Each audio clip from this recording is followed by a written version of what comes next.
Everyone, welcome to the UPSC mentor. जैसे कि हमने कल की वीडियो में अपना प्रेसिडेंट का चैप्टर स्टार्ट कर दिया था, आज हम उसी के कंटिन्यूशन में अपना नेक्स्ट वीडियो लेकर आए हैं, जहाँ पे हम जो बाकी के बचे हुए टॉपिक्स है प्रेसिडेंट के चैप्टर से हम आपको वो कंप्लीट कराएंगे। और आप सभी को पता है कि प्रीलिम्स का क्रैश कोर्स है पॉलिटी के लिए, और मैंने आप सभी को प्रॉमिस किया कि मई के स्टार्ट होने से पहले मैं आप सभी का ये क्रैश कोर्स जो है पूरी तरीके से कंप्लीट करा दूंगी, ताकि आपको और कहीं जाने की ज़रूरत ना पड़े।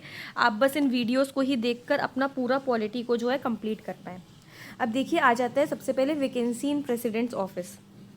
इसमें क्या होगा, a vacancy in president's office can occur in any of the following way, जैसे कि on expiry of term of 5 years, कि वो कि उनका टर्म एक्सपायर हो चुका है, या फिर प्रेसिडेंट ने रिज़ाइन कर दिया। मैंने आपको कल की वीडियो में बताया था कि प्रेसिडेंट जब रिज़ाइन करते हैं तो वो अपना रेजिग्नेशन किसी और को देते हैं। अब आप लोग मुझे कमेंट सेक्शन में बताइए कि वो अपना रेजिग्नेशन किसे देते हैं। वाइस प्रेसिडेंट को देते हैं, प्राइम मिनिस्टर को देते हैं, सीजीआई को देते हैं, स्पीकर को देते हैं, किसे देते हैं। इससे आप सभी को रिवीजन में भी हेल्प होगी और मुझे भी पता चलेगा कि आप सभी लोग जो है कितने ध्यान से इन लेक्चर्स को सुन रहे हैं। On his removal by the process of impeachment, कल मैंने आपको पूरा इम्पीचमेंट का प्रोसेस भी समझाया था कि प्रेसिडेंट किस तरीके से इम्पीच हो सकते हैं। अगर पॉसिबल हो तो आप सभी लोग यहाँ पे एक बार इस वीडियो को पॉज करके याद करने का ट्राई करिए कि इम्पीचमेंट का प्रोसीजर क्या था जो हमने कल पढ़ा था। या फिर बाइस डेथ की, अगर प्रेसिडेंट ऑफिस में और उस टाइम पे उनकी डेथ हो गई तो उनका ऑफिस जो है वेकेट हो जाएगा। Otherwise, for example, when he becomes disqualified to hold office और when his elections become void. देखिए, कभी कभी ये भी हो जाता है कि वो डिसक्वालीफाइड हो जाए। किस तरीके से, कि अगर प्रेसिडेंट ने कोई ऑफिस ऑफ प्रॉफिट ज्वाइन कर लिया, या फिर सुप्रीम कोर्ट ने इनके इलेक्शंस को नल एंड वॉइड डिक्लेयर कर दिया, तो इस तरीके से इनके ऑफिस में जो है यहाँ पे वैकेंसी आ सकती है। तो अब यहाँ पे क्या किया जाए, ये सब जो है वैकेंसी के तरीके हैं। जब इनके ऑफिस में वैकेंसी आती है तो जनरली वाइस प्रेसिडेंट जो है वो आके ऑफिस को हैंड लेते हैं, कि वाइस प्रेसिडेंट होते हैं। अगर वाइस प्रेसिडेंट भी प्रेजेंट ना हो तो सीजीआई आते हैं सुप्रीम कोर्ट के, और सीजीआई ना हो तो सुप्रीम कोर्ट के जो सीनियर मोस्ट जज होते हैं फिर उस टाइम पे वो आते हैं वैकेंसी के टाइम पे। अब हमने ये सभी चीज़ें जो है यहाँ पे देख ली हैं। देखिए, अब हम यहाँ पे डिटेल में स्टडी करेंगे कि प्रेसिडेंट की पावर्स क्या हैं, पावर्स एंड फंक्शंस। इनकी पावर्स और फंक्शंस जो है बहुत सारे हेड्स में डिवाइडेड है। Executive powers, legislative, financial, judicial, diplomatic, military, emergency. अब हम इन सभी पावर्स को जो है डिटेल में स्टडी करेंगे। सबसे पहले आ जाती है प्रेसिडेंट की एग्जीक्यूटिव पावर्स, कि प्रेसिडेंट की एग्जीक्यूटिव पावर्स क्या है। All executive actions of government of India are formally taken in his name. देखिए, गवर्नमेंट ऑफ इंडिया के जितने भी एक्शंस हैं फॉर्मली उन सभी के ऊपर प्रेसिडेंट का साइन होता है। जैसे कि हमें पता है कोई भी एक्ट पास हो रहा है पार्लियामेंट में, वो तब तक लॉ नहीं बनता जब तक प्रेसिडेंट उसके ऊपर सिग्नेचर ना करें। तो जितने भी एक्ट्स हैं उन सभी के ऊपर हमें यहाँ पे प्रेसिडेंट के नाम पे सभी गवर्नमेंट ऑफ इंडिया के एक्शंस लिए जाते हैं। He can make rules specified in the manner in which the order and other instruments made and executive in his name shall be authenticated.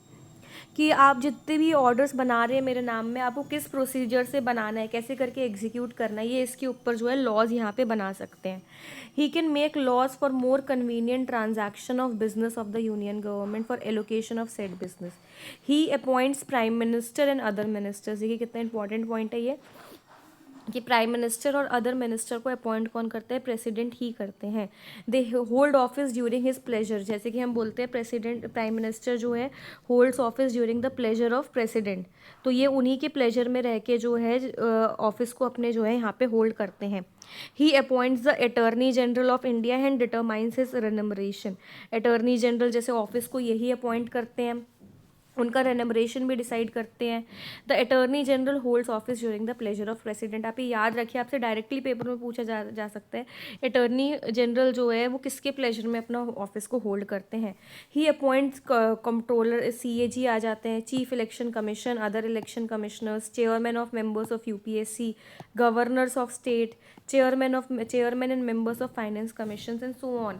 जितने भी इंपॉर्टेंट कॉन्स्टिट्यूशनल पोजीशंस होती हैं, maximum में यहाँ पे अपॉइंटिंग पावर जो होती है वो प्रेसिडेंट के ही हाथ में होती है, कि प्रेसिडेंट इन सभी पोजीशंस के हेड्स को जो है अपॉइंट करते हैं। He can seek any information relating to administration of affairs of union and proposals for legislation from the prime minister. ये चीज़ हो चुकी है। देखिए, एज सच कुछ नहीं था, आप अपॉइंटमेंट वाली चीज़ को जो है बस यहाँ पे इनके याद रखिएगा। अब इनके कुछ और भी एग्जीक्यूटिव फंक्शंस आते हैं. He can require prime minister to submit for consideration of council of minister any matter on which decision has been taken by a minister but has not been considered. देखिए सभी decisions को जो है हमें पता है कि काउंसिल ऑफ मिनिस्टर को कंसिडर करना होता है. अगर प्रेसिडेंट को ऐसा लगे कि प्राइम मिनिस्टर ने कोई डिसीजन ले लिया और उसमें उन्होंने काउंसिल ऑफ मिनिस्टर्स का कंसिडरेशन नहीं लिया है, तो प्राइम मिनिस्टर को ऐसा बोल सकते हैं कि आप इस डिसीजन को काउंसिल ऑफ मिनिस्टर के कंसिडरेशन के लिए भेजिए. He can appoint a commission to investigate into conditions of SCs, STs and other backward classes. ये इनके लिए commissions बना सकते हैं SC, ST and other backward classes के लिए. He can appoint inter state council, जैसे कि हमने पढ़ा था कि जब हम सेंटर स्टेट रिलेशंस पढ़ रहे थे और इंटर स्टेट रिलेशंस पढ़ रहे थे कि 1990s में वीपी सिंह के गवर्नमेंट के अंडर यहाँ पे इंटर स्टेट काउंसिल बनाया गया था to promote centre state and inter state cooperation. He directly administers the union territories through administrators appointed by him. देखिए यूनियन टेरिटरीज़ को इनको यहाँ पे एडमिनिस्टर करना है. जैसे कि हमें पता है कि पौंडीचेरी में जो था यहाँ पे किरण बेदी को भेजा गया था कि आप वहाँ की एडमिनिस्ट्रेटर बनिए. तो इनको जो है अपॉइंट जो है यहाँ पे प्रेसिडेंट ने ही किया होगा, क्योंकि यूनियन टेरिटरीज डायरेक्टली प्रेसिडेंट के कंट्रोल में आती हैं. तो प्रेसिडेंट ये चीज़ देखते हैं कि हमें अपनी यूनियन टेरिटरीज़ को जो है किस तरीके से एडमिनिस्टर कराना है, किसको यहाँ पे एडमिनिस्ट्रेटर बनाना है. तो वो इन सब चीज़ों को जो है यहाँ पे मॉनिटर करते हैं. He can declare any area as scheduled area and has powers with respect to administration of scheduled area. देखिए जब हम यहाँ पे ना डिविजन्स ऑफ पावर पढ़ रहे थे सेंटर स्टेट रिलेशंस में, तब भी हमने देखा था कि इनके पास कितनी ज़्यादा यहाँ पे शेड्यूल एरियाज़ को लेके एडमिनिस्ट्रेटिव पावर्स थी कि वो पार्लियामेंट के डिसीजंस को भी यहाँ पे पलट पा रहे थे.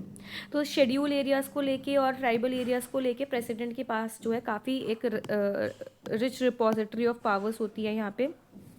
तो हमें उस चीज़ को जो है यहाँ पे याद रखना है. अब देखिए अब आ जाते हैं legislative powers.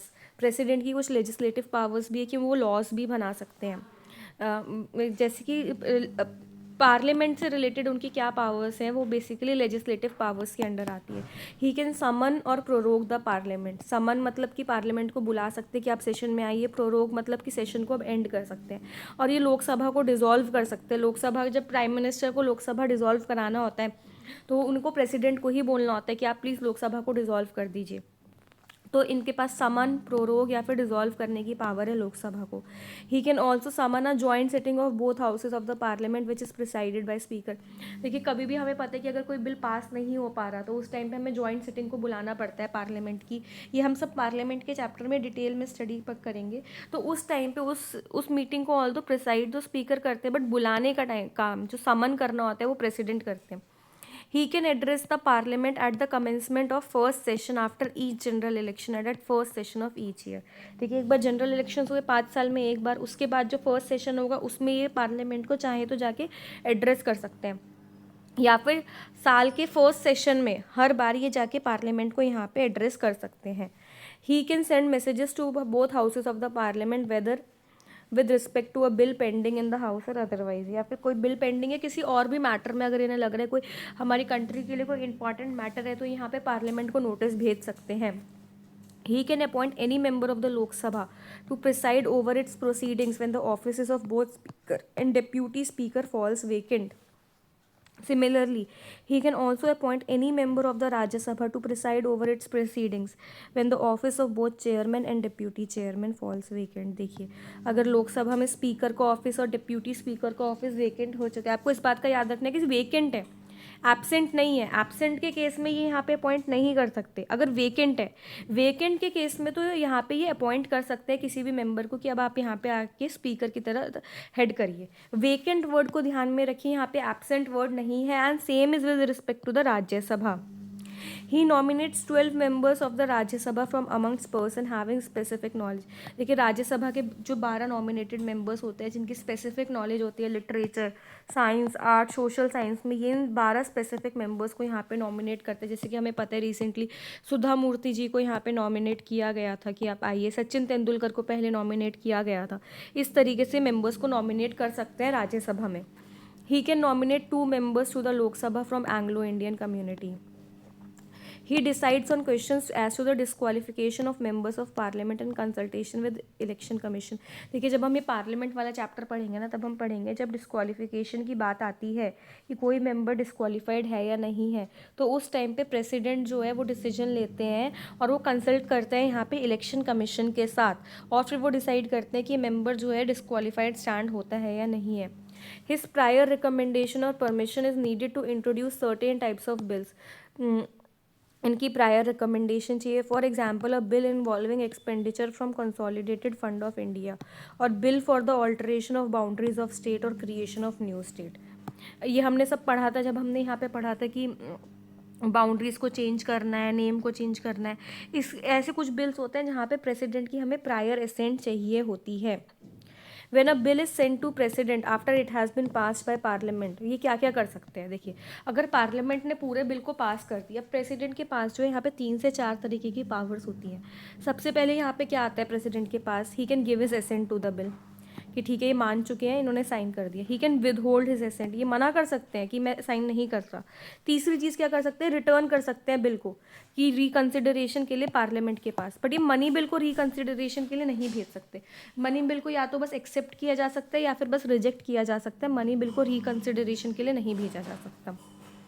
However, if the bill is passed again by the parliament, अगर वही सेम बिल जिसको इन्होंने रिकन्सिडरेशन के लिए भेजा है, विद और विदाउट अमेंडमेंट्स, अगर चॉइस है बिना अमेंडमेंट्स करे भी वैसे का वैसा ही अगर पार्लियामेंट ने वापस उस बिल को भेज दिया, अब प्रेसिडेंट के ऊपर ऑब्लिगेटरी हो जाता है कि प्रेसिडेंट को इस बिल को असेंट देना ही होगा, उन्हें साइन करना ही होगा इस बिल के ऊपर। अब कुछ ऐसे बिल्स भी होते हैं जो स्टेट लेजिस्लेचर प्रेसिडेंट की परमिशन के लिए रिजर्व कर देता है। अब उस कंडीशन में प्रेसिडेंट के पास क्या क्या पावर्स होती है। देखिए when a bill pass by state legislature is reserved by the governor for the consideration of president, यहाँ पे गवर्नर रिजर्व करते हैं कुछ बिल्स को, तो प्रेसिडेंट क्या क्या कर सकते हैं, वो अपनी एसेंट दे सकते हैं बिल के ऊपर, वो विद होल्ड कर सकते हैं कि मैं नहीं दे रहा एसेंट, या फिर वो डायरेक्ट कर सकते हैं to the governor to return the bill if it is not a money bill for reconsideration of the state legislature. यहाँ पे गवर्नर को बोलते हैं कि आप स्टेट लेजिस्लेचर को जो है ये बिल को रिटर्न करिए रिकन्सिडरेशन के लिए। It should be noted here that it is not obligatory for the president to give his assent even if the bill is passed again by the state legislature. देखिए यहाँ पे आपको ये चीज़ important notice करनी है, जब पार्लियामेंट बिल को अगर रिकन्सिडर करके वापस भेजती है विद और विदाउट अमेंडमेंट, अब प्रेसिडेंट के ऊपर ऑब्लिगेटरी होता है कि उन्हें उस पर साइन करना ही होगा। बट अगर स्टेट गवर्नमेंट ने, यहाँ पे गवर्नर ने किसी भी बिल को यहाँ पे सेंटर के लिए रिजर्व किया है, और अगर प्रेसिडेंट को बिल जो है स्टेट गवर्नमेंट जो है फिर से वापस भेजती है रिकन्सिडर करके, अब प्रेसिडेंट के ऊपर ऑब्लिगेटरी नहीं होता कि वो उस बिल के ऊपर साइन करें या ना करें, वो हो सकता है उस बिल के ऊपर साइन ना भी करें। He can प्रोमुलगेट ordinances when the parliament is not in session, ये बात हमें पता है जब पार्लियामेंट सेशन में नहीं होती और अगर हमें इमरजेंसी में कोई भी लॉ लाना होता है तो उस टाइम पे प्रेसिडेंट जो है यहाँ पे ऑर्डिनेंस को प्रोमुलगेट कर सकते हैं। These ordinance must be approved by the parliament within 6 months from its 6 weeks। एक बार दोनों ही हाउसेस का रीअसेंबली हो चुका है तो उसके 6 weeks के अंडर जो है इनको इस बिल को जो है फिर यहाँ पे ऑर्डिनेंस को यहाँ पे अप्रूव करना होता है ताकि वो एक एक्ट बन जाए, वो नो मोर एक ऑर्डिनेंस रहे। He can also withdraw an ordinance at any time. और देखिए यहाँ पे हम जो भी प्रेसिडेंट की पावर्स पढ़ रहे हैं हमें ये ध्यान रखना होगा, president acts on the aid and advice of the council of minister. President अगर यहाँ पे ऑर्डिनेंस को भी वापस ले रहे हैं वो अपने आप से नहीं लेते हैं, यहाँ पे उन्हें किसी तरीके से काउंसिल ऑफ मिनिस्टर ने या फिर प्राइम मिनिस्टर ने यहाँ पे उनको एडवाइस किया कि आप इस ऑर्डिनेंस को वापस लीजिए, वो तब लेते हैं। He lays the report of CAG, UPSC, finance commission and others before the parliament. इन सब की जो भी एनुअल रिपोर्ट्स आती हैं, ये जब हम ये चैप्टर्स इनके ऊपर पढ़ेंगे तब हम पढ़ेंगे कि ये सभी अपनी एनुअल रिपोर्ट सबमिट करते हैं प्रेसिडेंट को, और प्रेसिडेंट इनकी इन रिपोर्ट्स को जो है जाकर पार्लियामेंट में ले डाउन करते हैं। अब आ जाते हैं, he can make regulations for the peace, progress and good government of the Andaman and Nicobar, Lakshadweep, Dadra Nagar Haveli, Daman and Diu and Lakshadweep. ये सभी यूनियन टेरिटरीज हो गई जहाँ पे लेजिस्लेचर नहीं है। इन सभी की पीस, प्रोग्रेस, गुड गवर्नेंस के लिए यहाँ पे प्रेसिडेंट जो है रूल बना सकते हैं। इन the case of Puducherry also the president can legislate by making regulations but only when legislature is suspended और डिसॉल्व, बस तभी कर सकते हैं इस काम को। यहाँ पे हमने इनकी सभी एग्जीक्यूटिव पावर्स को डिटेल में स्टडी कर लिया है, हमने इनकी लेजिस्लेटिव पावर्स को भी डिटेल में स्टडी कर लिया है। अब हम देखेंगे इनकी फाइनेंशियल पावर्स, प्रेसिडेंट के पास क्या क्या फाइनेंशियल पावर्स हैं। देखिए, money bill can be introduce in the parliament only with his prior recommendation. पहले इनको रिकमेंड करना होगा तभी मनी बिल इंट्रोड्यूस किया जा सकता है, वरना मनी बिल को इंट्रोड्यूस भी नहीं किया जा सकता है पार्लियामेंट के अंदर।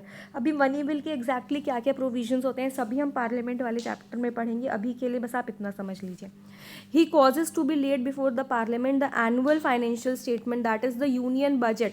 पार्लियामेंट में जाके इस चीज़ को ले डाउन जो है, जो हमारा यूनियन बजट आता है उसको प्रेसिडेंट करते हैं।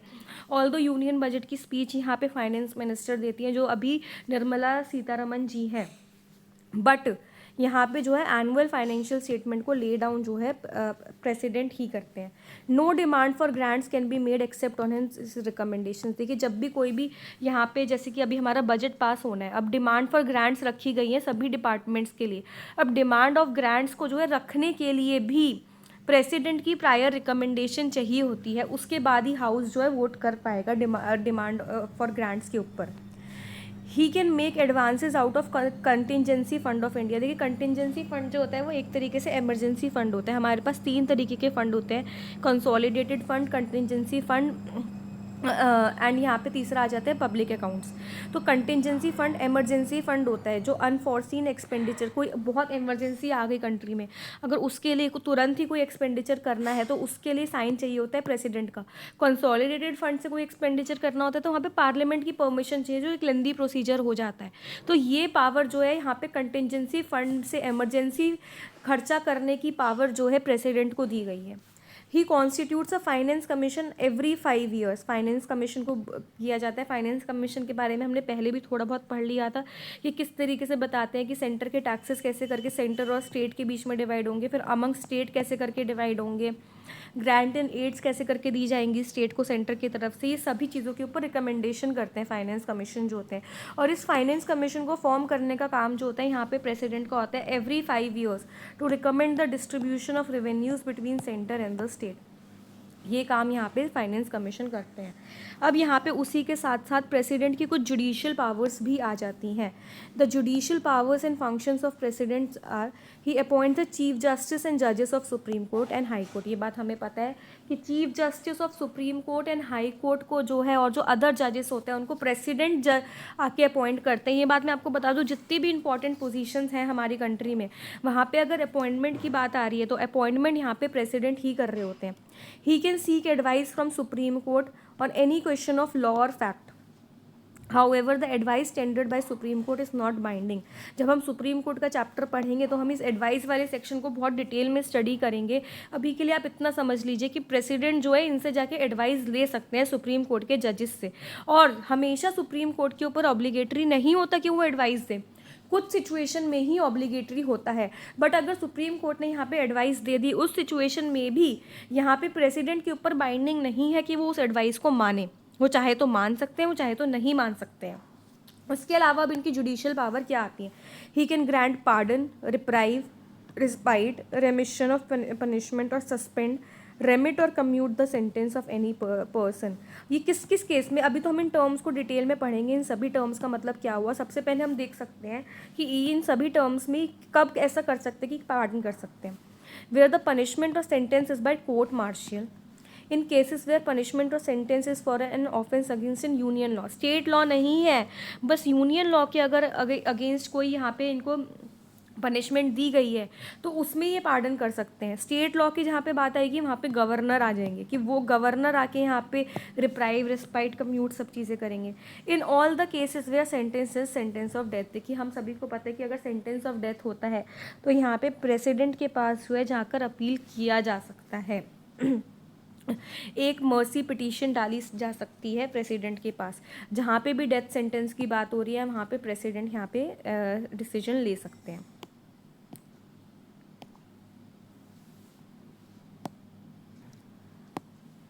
देखिए, अब आ जाती है इनकी diplomatic powers. The international treaties agreements are negotiated and concluded on the behalf of president. हमें पता है इंटरनेशनल ट्रीटी, अगर हम UNFCCC के भी किसी भी ट्रीटी के ऊपर साइन कर रहे हैं तो वहाँ पे सिग्नेचर जो होते हैं ना वो प्रेसिडेंट के होते हैं। प्रेसिडेंट के बिहाफ पे हम सभी इंटरनेशनल काम करते हैं। However, they are subject to the approval of Parliament. He represents India in international forums and affairs and seeks receives diplomats like ambassadors, high commissioners and so on. ये इनके diplomatic powers हो चुकी हैं president की सभी.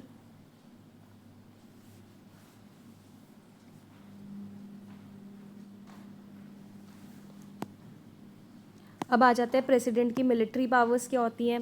हमें military powers में पता है एक तरीके से कि प्रेसिडेंट जो है वो सुप्रीम कमांडर होते हैं of defence forces of India. In that capacity he appoints chief of army, navy, air force. इन्हीं तीनों के चीफ्स को अपॉइंट कर रहे हैं. फिर से जो जहाँ पे हाईएस्ट पोजीशन है वहाँ पे अपॉइंटमेंट का काम प्रेसिडेंट कर रहे हैं और ये सुप्रीम कमांडर है. इस बात को याद रखिए, पेपर में पूछा जा सकता है कि supreme commander of defence forces क्या प्राइम मिनिस्टर है, तो आपको पता होना चाहिए कि रॉन्ग स्टेटमेंट है. नहीं, supreme commander of defence forces जो होते हैं वो प्रेसिडेंट होते हैं. ही कैन डिक्लेयर वॉर और conclude peace subject to the approval of parliament. यहाँ पे भी पार्लियामेंट के अप्रूवल की ज़रूरत होती है, बट वॉर अगर डिक्लेयर करना हो, पीस को कंक्लूड करना हो, ऑफिशियली सिग्नेचर यहाँ पे प्रेसिडेंट के कराए जाते हैं.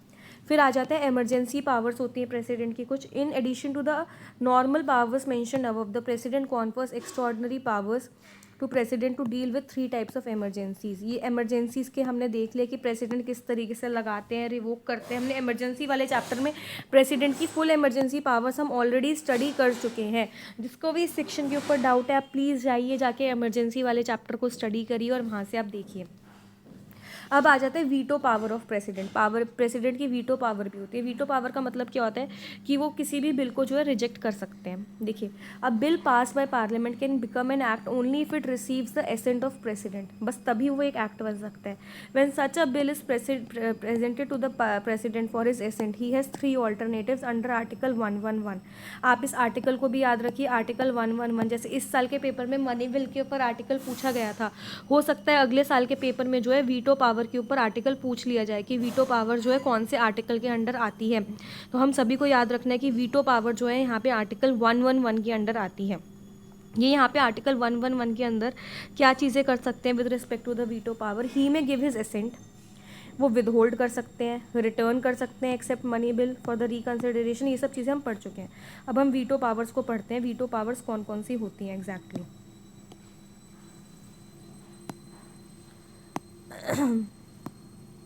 The veto power enjoyed bye executive in modern state. इनको 4 पार्ट्स में डिवाइड किया गया है. सबसे पहले आ जाता है एब्सोल्यूट वीटो. दैट इज़, इन्होंने बोला कि हम साइन ही नहीं कर रहे आपके दिए गए बिल की, पर हमने पूरी तरीके से रिजेक्ट कर दिया है. एक होता है क्वालिफाइड वीटो. क्वालिफाइड वीटो में क्या होता है कि अगर प्रेसिडेंट ने रिकन्सिडरेशन के लिए भेजा है, तो अगर हम उसको स्पेशल मेजॉरिटी से पास कर दें तो वो बिल जो है अब प्रेसिडेंट को उसके ऊपर साइन करना पड़ेगा. हमारी कंट्री में क्वालिफाइड वीटो नहीं है. हमारे पास सस्पेंसिव वीटो है, जहाँ पे अगर इन्होंने किसी बिल को रिजेक्ट किया है तो उसको अगर फिर से पार्लियामेंट ने सिंपल मेजॉरिटी से पास कर दिया, दैट इज़ ऑर्डिनरी मेजॉरिटी से पास कर दिया, तो अब प्रेसिडेंट के ऊपर ऑब्लिगेटरी हो जाता है कि अब जब उनके पास ये बिल वापस आएगा उनको उस बिल के ऊपर साइन करना ही पड़ेगा. अब वो उस बिल को रिजेक्ट नहीं कर सकते हैं दोबारा. और एक होता है पॉकेट वीटो. पॉकेट वीटो का मतलब क्या होता है कि किसी भी बिल को आपने लेके अपनी पॉकेट में रख लिया, अब आप उस बिल के ऊपर कोई एक्शन ही नहीं ले रहे हैं. Of all the above 4, the president of India is vested with 3, that is absolute veto, suspensive veto and pocket veto. Absolute हमारे पास क्वालिफाइड वीटो नहीं है. There is no qualified veto in the case of Indian president. ये बात आपको याद रखनी है, ये बस अमेरिकन प्रेसिडेंट के पास है. अब हम इन तीनों ही वीटो पावर्स को जो है यहाँ पे डिटेल में एक बार स्टडी करते हैं कि इन तीनों ही वीटो पावर्स में यहाँ पे क्या हो रहा है. देखिए, सबसे पहले यहाँ पे आ जाता है एब्सोल्यूट वीटो का पावर. एब्सोल्यूट वीटो भी प्रेसिडेंट जो है हर केस में नहीं लगा सकता है. प्रेसिडेंट कुछ सेलेक्टिव केसेस में ही एब्सोल्यूट वीटो लगा सकता है, जहाँ पे पूरी तरीके से अपनी इस चीज़ को विदहोल्ड कर सके. देखिए, यूजुअली किस केसेस में लगते हैं, with respect to private members bill. देखिए, अगर किसी भी प्राइवेट मेंबर ने, जो मिनिस्टर्स हैं उसके अलावा अगर किसी ने भी कोई बिल को पास किया है, तो ये इनके ऊपर ऑब्लिगेटरी नहीं होता प्रेसिडेंट के ऊपर कि वो अब इस बिल को पास करें, वो इसके ऊपर साइन करें. With respect to government bill, when the cabinet resigns after the passage of the bill, but the assent by the president नहीं हुआ है अभी, and the new cabinet advises the president not to give. देखिए, अभी suppose करिए एक government चल रही है, उस कैबिनेट ने रिज़ाइन कर दिया, बट वो बिल जो था प्रेसिडेंट तक जा चुका था एसेंट के लिए, प्रेसिडेंट ने बस एसेंट दिया नहीं था। अब जो नई कैबिनेट आई उसने आके बोला नहीं जी आप इस बिल के ऊपर साइन मत करिए। अब प्रेसिडेंट तो नई वाली कैबिनेट की बात सुनेगा ना, जो अब नया कैबिनेट फॉर्म हुआ है। तो यहाँ पे जो है इनके ऊपर इस केस में भी ऑब्लिगेटरी नहीं होता कि वो साइन करें। अब आ जाता है suspensive veto. The president exercises is veto when he returns a bill for reconsideration of parliament. But देखिए वही सब बातें आ जाती है जो मैंने आपको पूरा बता दी है कि अगर अब प्रेसिडेंट ने रिकन्सिडरेशन के लिए भेजा, अब अगर उन्होंने विद और विदाउट अमेंडमेंट भेज दिया तो प्रेसिडेंट के ऊपर ऑब्लिगेटरी होता है कि उन्हें साइन करना पड़ेगा। और प्रेसिडेंट के पास जो होता है ये वीटो, ये जो सस्पेंसिव वीटो है रिकन्सिडरेशन वाला, मनी बिल के केसेस में नहीं होता है। उन्हें मनी बिल को या तो एक्सेप्ट करना होता है या रिजेक्ट करना होता है, वो रिकन्सिडरेशन के लिए नहीं भेज सकते। The president can either give his assent to a money bill और withhold his assent to a money bill but can not return it for reconsideration. Normally, President gives his assent to money bill as it is introduced in the Parliament with his prior recommendation, prior permission। ये हमने इनके financial functions में भी पढ़ लिया था कि money bill जो होता है वो जनरली प्रेसिडेंट की प्रायर परमिशन के साथ ही पास किया जाता है। तो प्रेसिडेंट जनरली इसके ऊपर एसेंट दे देते हैं। अब आ जाता है पॉकेट वीटो। पॉकेट वीटो जहाँ पे वो अपनी पॉकेट में रख लेते हैं और कोई डिसीजन नहीं लेते, वो ना ही रेटिफाई कर रहे, ना ही रिजेक्ट कर रहे, ना ही रिटर्न कर रहे, कुछ एक्शन ही नहीं ले रहे और इनडेफिनेट पीरियड के लिए रख ले रहे हैं। This power of the president not to take any action on the bill is known as pocket. The president can exercise pocket veto. देखिए हमारे कॉन्स्टिट्यूशन में प्रेसिडेंट इनडेफिनेट पीरियड के लिए जो है पॉकेट वीटो को एक्सरसाइज कर सकते हैं, उनके ऊपर कोई भी टाइम लिमिट नहीं दी गई है। देखिए अभी ये जो हमारे बाकी के जितनी भी चीज़ें बची हैं, अभी भी प्रेसिडेंट के चैप्टर से हमें काफ़ी कुछ पढ़ने को बचा है। ये सभी चीज़ें जो है अब हम अपने कल के चैप्टर में पूरा करेंगे, क्योंकि आज की वीडियो जो है काफ़ी लेंदी होती जा रही है। ऑलरेडी हम अप्रॉक्स 30 मिनट्स पे पहुंच चुके हैं। देखिए ये जो अब हम यहाँ पे पढ़ेंगे ना पार्ट 3 में, कुछ लेंदी चैप्टर्स होंगे यहाँ पे जिनको हमें पढ़ने में टाइम लग सकता है। आप देखते चलिए, रोज़ हम छोटी छोटी वीडियोज़ ला रहे हैं, 10-10, 15-15 मिनट में आप देख सकते हैं 2x की स्पीड पर लगा के, और आप ये पूरे चैप्टर को कवर कर सकते हैं यहाँ पे।